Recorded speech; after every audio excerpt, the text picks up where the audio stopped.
지난 3월 초 강원과 경북에서 발생한 대형 산불은 큰 피해와 함께 산불 진화 체계에 대한 여러 가지 교훈을 남겼습니다. 저희 MBC 강원영동에서는 앞으로 이 같은 대형 산불을 막기 위해 남아있는 과제를 짚어보는 연속 기획 보도를 마련했습니다. 오늘은 첫 번째 순서로 더 이상 탈 곳이 없는 동해안의 산불 피해 실태를 김인성 기자가 보도합니다. 지난 2000년 동해안 산불. 8일간 삼척과 강릉, 동해, 울진 등 강원과 경북 동해안 일대를 휩쓴 6건의 산불은 2만 3천 헥타르가 넘는 산림을 폐허로 만들었습니다.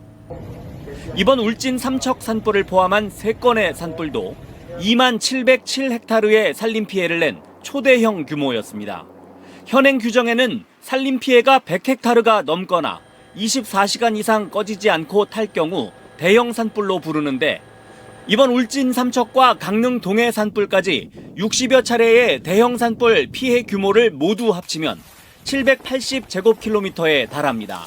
그러니까 602제곱킬로미터의 서울특별시 전체와 121제곱킬로미터의 수원시, 58.4제곱킬로미터의 안양시를 모두 합친 것만큼의 산림이 60여 차례의 대형 산불로 탔다는 뜻입니다.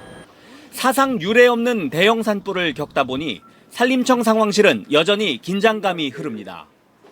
겨울 가뭄 등의 기후 변화로 이젠 산불이 특정 계절을 가리지 않고 연중 발생하고 있기 때문입니다.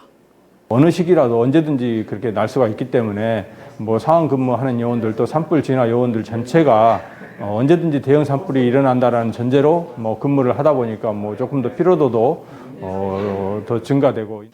산림청, 기상청, 강원도 등 여러 기관이 모여 오직 산불에 대응하기 위해 만들어진 조직인 동해안 산불방지센터도 마찬가지입니다. 농번기를 맞아 논밭두렁 소각, 쓰레기 소각 같은 산불을 유발할 수 있는 위험한 행동에 대비해 감시 체계를 가동하고 있습니다. 24시간 항상 상황실 운영하고 있습니다. 아울러 주말 같은 경우는 기동 단속, 드론 단속 등을 통해서 단 한 건의 산불이 발생하지 않도록. 역대 가장 큰 산불이 지나갔지만 5월 말까진 언제든 대형 산불이 날 수 있기 때문에 여전히 긴장의 끈을 놓지 않고 있습니다. MBC 뉴스 김인성입니다.